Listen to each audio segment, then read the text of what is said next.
Welcome to Drawn Out. I'm Terry Anderson, not Terry Runders, one of the many hilarious characters brought to life in the animations of today's guest, SWATPAZ, aka Davy Ferguson. Davy's been putting work online via YouTube for many years now and getting a following there. His work's cropped up hither and yon in kids' TV, certain advertising campaigns, online series for internet royalty like Rhett and Link, but lately he's reached a much wider audience, having done a guest episode of the highly successful Cartoon Network show Adventure Time. We'll talk to him about that, among many other things, on today's episode.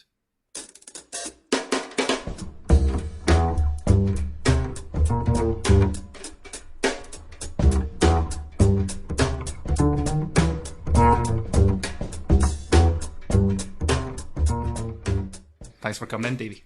Thanks for having me. Not at all. So, yeah, let's start with Terry Runders. I'm intrigued as to the origins of this guy and the the robot that definitely doesn't look after him. Well, first of all, the name is my wife mishearing someone saying 10 and under, so that's where Terry Runders comes from, if that's interesting. I think I just like the idea of really kind of petty characters. And that's kind of what most of my animations are about, just people having petty arguments and people's egos and egos being bruised and stuff. And I think he's just, because he's looked after by this robot, he's just on the edge of that, and everyone in the town knows that he's looked after by a robot. I'm talking about it as if it's a real character in a TV show. It's like there's two animations, but I think at the time I wrote like a whole story and all these other stories, and I think I pitched it to a couple of people. Nothing ever came of it, so all there is these two animations. But still on YouTube, obviously, amongst many other characters and animations you've done. So how long have you been putting stuff online? I think maybe about 7 or 8 years. I think I've been working for almost 10, and probably about 2 years in I started putting stuff online, I think. So you've probably been putting stuff as long as there has been a YouTube to put stuff on. Is that fair? I don't think I was right there at the very start and cutting edge, but I think, yeah, probably. I think originally I used to just upload them to my own website as little FLV files, whatever, because you could put up a better quality then, because YouTube when it started it wasn't that great. Not that anything I've done needs like crystal clear quality, but and then realised as time going on it's just so much easier just to put it straight on YouTube and put a link, and that's it, and you can track everything. Not that I'm tracking everything and correlating anything, but it's just if you do want to look, it's really easy to see. Yep. And would you say that's how people first encountered your work, or were you doing anything beforehand that people would have seen? No, I don't think. Well, there used to be there was a website that still exists, Newgrounds, and you could put Flash stuff up, and there was games and early Flash stuff, and I put a couple on that. I don't know if they still exist. And then nothing for a while, and got work in the animation industry, and then I think it was when I first got a break from work, I started making my own stuff, waiting for proper work coming in. Mm-hmm. And it was only when it went onto YouTube, I think that's when people took notice, and most of the work since has come from that rather than the first paid work. Right. Did you study animation? Is that your kind of academic background, or did you jump straight in? I was doing product design engineering at Strathclyde, mm-hmm. and it was supposed to be a 5-year course, and I got to the end of year 4, and I thought I've always been interested in animation, obviously, and some of the projects you had to do little animations for to show off the product and stuff. And I was spending a lot more time on the animation than the product side, and then I managed to, for your final product, talk them into letting me design an animated character. I think it was supposed to be to teach kids science, and then I would go to the science center and talk to people there. And do you know what I mean? It was proper. It wasn't just designing the look of a character. I tried to make it fit in with the course, and it did, and I got a mark for it, so it was fine. Uh-huh. And then when I thought, I'm going to come back next year and I'm not going to get away with that again, and I'm going to go off in a different direction. That's when I looked into it and seen that the art school was doing a postgrad. I think it was 2D and 3D motion graphics. Right. And managed to talk them into letting me out after 4 and change, because obviously if you tell them you're doing 5, you have to do a certain amount of work. And if you're telling me before, you do a certain amount of work, but I'd done some of the work for 5 but not finished it, so I managed to get away with the result without having to do the proper final stuff for 4. Mm-hmm. Mm-hmm. And got a place in the art school course, so which is great. Great. I'm not an animator myself. I'm a cartoonist, but I don't animate. So when I talk to an animator, I always get slightly fanboyish because it's something I admire and consume a lot of, but I don't have a nuts and bolts understanding of exactly how it works. So to me, when I was younger, I felt as if it was quite labour intensive and I wouldn't necessarily have the patience to do it. So what's a typical kind of working week for yourself? How much actual animation can you get done? Because I take it you work pretty much alone. Yeah, for most of the last few times. It depends on the style. I mean, most of the stuff I do is like really as basic as you can get and get away with it. And I could push like 30 seconds a week if it's really basic and you've already done like kind of pre-work and you've got all the characters ready to go. So you potentially are just kind of digitally puppeteering rather than animating. There's nothing. I've not really done anything for a while that you're actually drawing proper traditional animation. It's more like you set up the characters in Flash and then you manipulate them. Right. So yeah, I wouldn't try and get more than 30 seconds otherwise. So is the simplicity of your character design, which to my eyes looks very like the way animated characters looked in the late 50s, early 60s, this kind of modernist school came in, and characters took on the quite abstract shapes and forms and had that sort of UPA J Ward kind of look. Is that by necessity, or was there a particular artist that you were looking at when you were kind of studying that influenced you? I think it was both. It was the look. I really like the look of it because it's so kind of cute and simple, and as you say, a necessity. Because when I was at the art school doing my course, you had a degree piece, and I thought, right, I'll go back to my favourite animation that's like the really early bouncy stuff, and try and do that. And I know it's supposed to take ages, but nowadays we've got computers and Flash and stuff, so I'll probably be able to like do it myself in 6 months or whatever, and then realise no, you can't, you still can't. Yeah. And I think and after that, pretty much everything I've done on YouTube since has been a kind of an experiment of what I can get away with. Yeah. With a view to maybe doing a bigger thing, but then I never actually get to do the bigger thing, so it's just like these little experiments of trying up something new each time. Yeah. Animators, it strikes me, are quite often sort of frustrated actors or performers because they speak through their characters and you obviously you do all the voice work on your own film. So would you say that you kind of secretly harbour the designs on the limelight or No.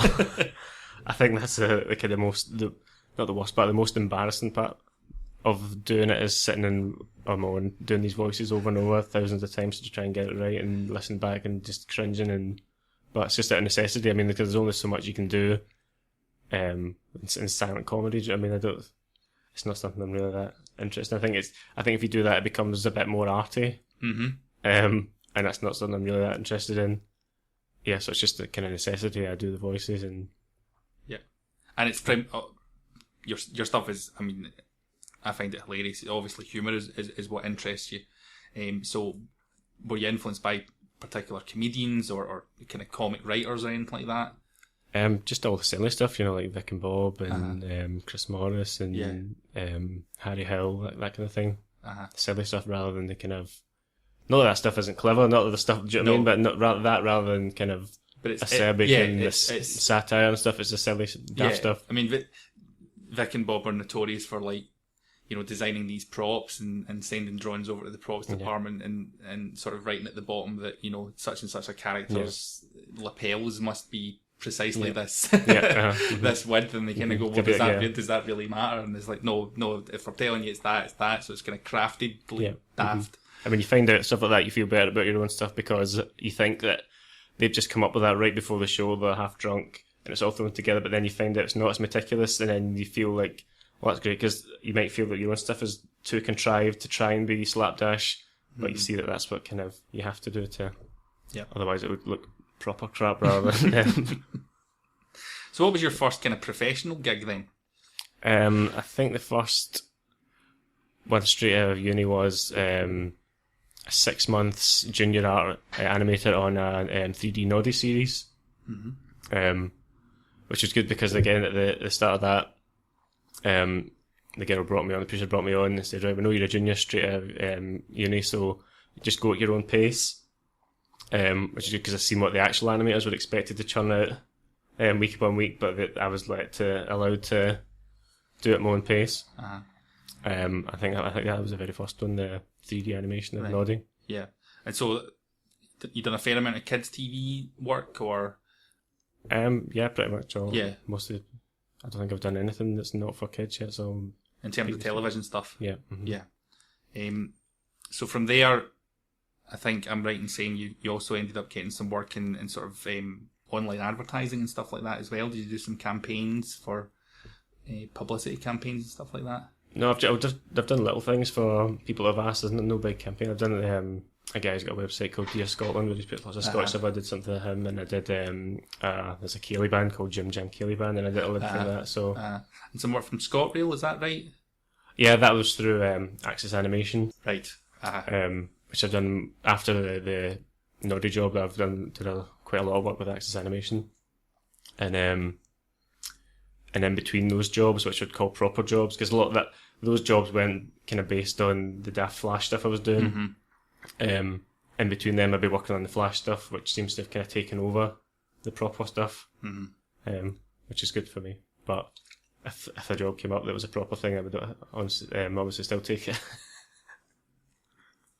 So, at what point do you kind of come to the attention of people like Rhett and Link and Frederator? I think what happened was there's a guy, Aaron Simpson, who had a website called Cold Hard Flash. Mm-hmm. And back, if I refer to my notes, back in 2008, he posted a couple of my videos. I think he was just kind of looking for Flash stuff all over the net, and must have just searched for Flash animation to come up. There's no other way you could have seen it, I don't think. Mm-hmm. He put a link on his site, and then the next thing that popped up there's a website called Cartoon Brew, which is quite popular, and they posted a link because they'd been referred to it by Pendleton Ward, who's one of the creators of Adventure Time. Mm-hmm. And I think he must have seen it in Cold Hard Flash, so I think it went from there to that, and then from that to everyone else, I think, because it was it's a big site. Mm-hmm. And the stuff with Rhett and Link, that was this Aaron Simpson guy that had the Cold Hard Flash website. Have you seen the cartoon Happy Tree Friends online? Sure. It's made by Mondo Media. They were put a call for pitches for YouTube shows, and I responded to that with Turbo Fantasy. I don't know if you've seen that, the little superhero guy. Yeah. And got a pilot approved, and then got, I think they ordered like 13 episodes, and then 6 episodes in was nowhere near the targets of views, so they cancelled it. But the producer on that, Stevie Levine, started working with Rhett and Link, mm-hmm. who I'd never heard of. I don't really know much about the online culture. It's just escaped me, but it turns out they're quite big online, and even bigger now than since when I was working with them. Sure. They had a kind of pilot thing where they were doing. They usually do like a short amount every day, but they were trying to do a 30-minute show every week, like more like traditional TV. Mm-hmm. And one of the things they wanted to do was an animation, and because she'd worked with me before, got me involved with that. Yeah, I think the difference that the internet has made, on the one hand, obviously, is just people are suddenly available to each other in a way that they weren't before. So your geographical location isn't as important now in terms of collaborative working. Yep. But the big thing from the point of view of people who do your kind of stuff especially, is that humour is what wins on the internet. Things that go viral, things that are memes, things that get forwarded on, are invariably things that are making people laugh more than anything. So independent animation, if you like, or small scale animation, is really being driven now by the internet more than anything else. That's where the talent makes itself known, and it's from there that things develop. Quite a few people are making the leap across from one to the other, from this medium to television. We'll come to that eventually. But this is it's doing the job now that back in the day it used to be. You would have to go to a short film festival, or you would have to physically take yourself to the kind of limited places where this work was going to get shown before you would ever have a chance of seeing it. I remember when I was young, there was a thing called Liquid Television on MTV, which was like a showcase for a lot of short, again, sort of independently spirited or produced animated stuff. And that was one of the first things I saw that kind of made me think, well, being an animator is actually kind of pretty, cool, pretty alternative. But Now you don't even need that, as you say. You know, there's such availability. You just put your own stuff out there, and you just literally don't know who's going to see it and who's going to respond to it. Yep. So you did a film for Frederator Studios, which is Space Bear. Yes, that was Andy Helms created the character for it, and then I don't know if they knew about it maybe through Pendleton Ward, because the Frederator. I don't know if they could own Adventure Time, or there's something to do with it. There's I think we'll get corrected now by Adventure Time fans, but I think the way it worked was Pendleton Board did what amounts to the pilot, the first Adventure Time film, was put online by Frederator, and I think he still owns some stock or something in the company. There's some kind of there's people in common, let's put it that way, because he's credited as one of the co-creators of Bravest Warriors, which is the kind of online series that's very popular that Frederator own and operate as well. So am I getting the timeline right? So did you do that first and then Adventure Time? Yeah. So you produced a Space Bear that was seen on the Frederator channel. Was that a hit? Were people responding to it? Because obviously your style is quite unique and something they hadn't necessarily seen in any of the stuff that they were shown before. So was there a big response to it? I think so. I don't really take much ownership of it. I'm proud of what I did. Sure. But as you say, it's not really in my style. It's all Andy Helms' work. Mm-hmm. And as I say, I'm proud of it, but I mean there wasn't much stuff coming back to me about it. It's not your baby. It's not my baby. Sure. Okay. So and I don't know what happened next. I was out of the loop of what happened next. I don't think any more would be made at this point, but it was part of a pilot program. Okay. I believe. Okay. And I can't remember if that was. I might have actually been still working on that when I got the email about Adventure Time. I'm not sure. Right. So it came out of the blue. Yes. Yeah. Very exciting and bizarre. Did you run around the room? I think at first I didn't believe it, but at first it wasn't like the first email didn't say we'd like you to do a full proper TV episode of Adventure Time. At first it was supposed to be a web special guest episode of Adventure Time, 5 minutes long, which was still obviously very exciting. But you can see I can see why they might pick me for something like that rather than a full episode. So I think we went straight into doing the storyboard and animatic for that and got it approved by the studio, because you get it approved by the kind of creators I was working with, and then I think the studio has to approve everything as well. Yeah. And then there was a change of plans somewhere up the hierarchy, and they weren't going to do web episodes anymore, so it looked like it was going to get dropped, which was disappointing. But then Adam Muttul, as the new showrunner, said we're going to try and push it and see if we can maybe get it as a full episode. And then I think it was like 2 or 3 weeks later, 2 or 3 kind of nervous weeks later, he said, it looks like we're going to be able to push this through. But because that middle chunk, it wasn't the middle chunk, because of that 5-minute shot was approved, I just had to build around it rather than trying to redo the whole lot. Yeah. Which is why in the episode, have you seen the episode? Yeah. There's the big water park bit in the middle, and then before and after the new stuff. Right. And when I'd quoted them how long I thought it was going to take me to do the proper bit, and I was quite excited because after all these projects where even though I'm working a simple style, they're still usually on a tight deadline, and that's why they might pick me to do something, because you can get away with something in that style. This looked like it was going to be something I could actually spend quality time and maybe put a bit more animation in and stuff. But then it became twice as long, and it wasn't twice as long for the deadline. Yep. So I was like, right, I'm going to have to work even harder than I've ever worked before on this for something that is a huge thing. Yes. So that was a bit nervous at the start and all the way through. Of course. As I was working ridiculous hours, getting up in the morning, taking my son to school, and then just kind of working pretty much all through the day. And so you never actually set foot outside of Glasgow to do it? No. I know it wasn't until I had they got the proper at first when it was online, it was possibly going to be me just doing the daft voice as well, and the idea was it was going to be like a bootleg version of Adventure Time that someone had made on their own, but they were going to put it out as an official thing. And but I think when it came to putting it on the telly in front of the proper fans, I thought, let's not have them do all the voices. But the animatics online, isn't it? Yeah, there's that you animated made, yeah. for the kind of middle bit. For that middle bit. Middle-ish bit, there's and you're doing all the voices there. Yeah, that was temp. Yeah. That was never intended that to be shown to anyone. And yeah, so they got the proper voice casting. And I wasn't directing them obviously, but they let me listen into the phone call. So I didn't think someone was setting me up from the start, but it wasn't until that moment I realised it's definitely happening. Because they phoned me up. I didn't do it on Skype or anything. It was like proper through the phone channels. Right. And but it was so quiet, but I could sort of hear the voice of Jake and Bender at the other end of this phone chatting to someone. Yeah.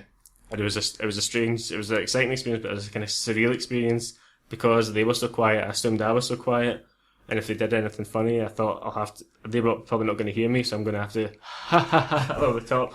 And they sent back one of the sound files for me to listen to, and my voice was still on it, so it was even worse than usual to hear me doing this kind of not forced laughter because it was funny, but I thought I had to. You had to up get the volume. overcompensate, yeah. So you can there's a track of them all talking and me. Yeah.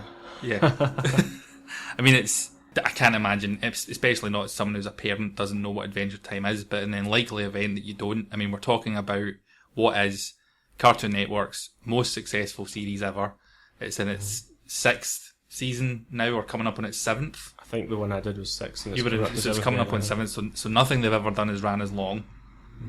It's entered the firmament now. It's like The Simpsons. It's never not going to be on TV somewhere forever. There's always going to be someone watching Adventure Time somewhere. Yeah. And so far anyway, they've only done 2 episodes like this where it's like an outside. I think it's the third. Is it the third one? I think it's the third, and there's a fourth. There's a claymation one coming. All right, okay, but still the vast majority are all that kind of uniform style that everyone's familiar with, and you're breathing pretty rarefied air. And then on top of that, from my point of view, I mean, I'm a geek for voice actors. There's yourself talking to Tom Kenny, SpongeBob, and John DiMaggio, Bender. Yep. As you say, at that point, if the penny hadn't dropped by then, that's when it was going to kind of crystallise for you. So it aired when? Oh, I can't remember. I think it was June. Year. Was it June?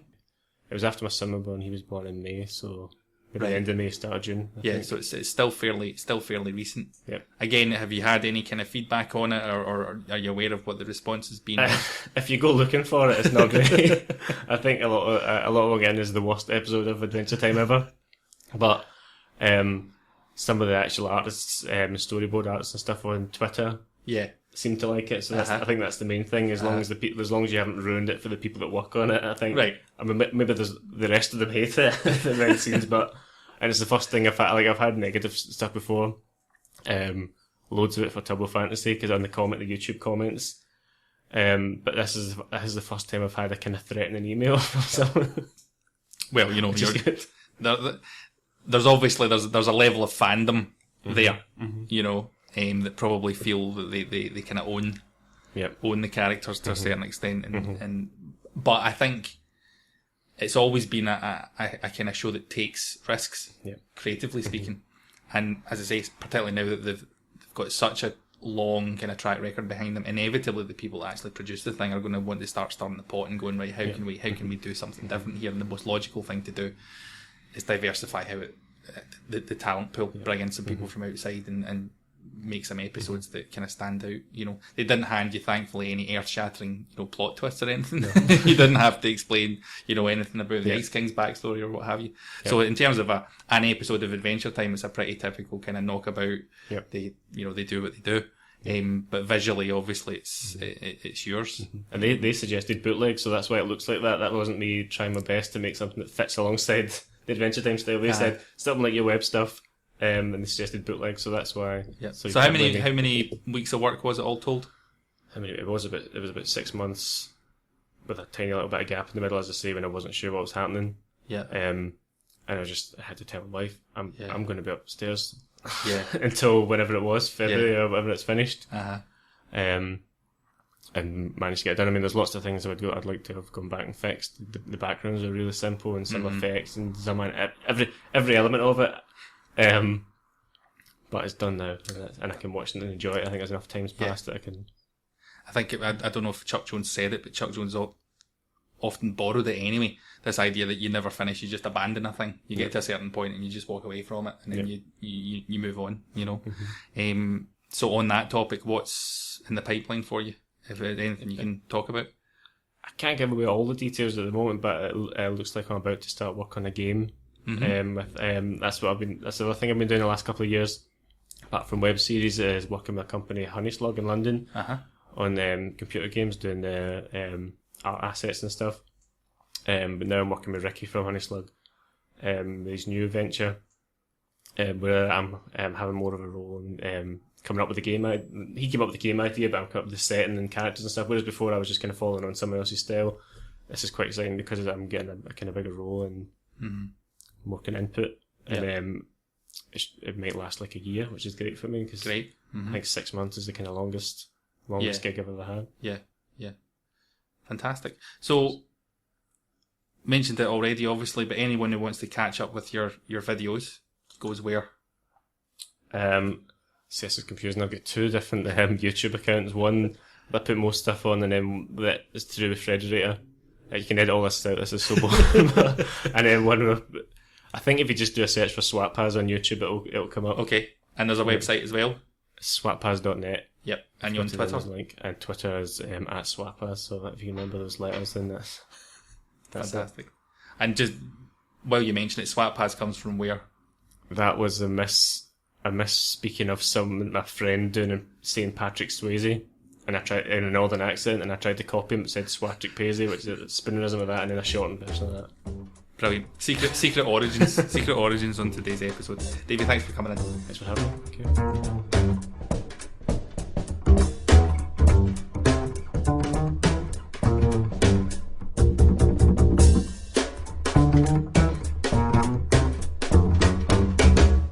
This has been a Hairjet Media production.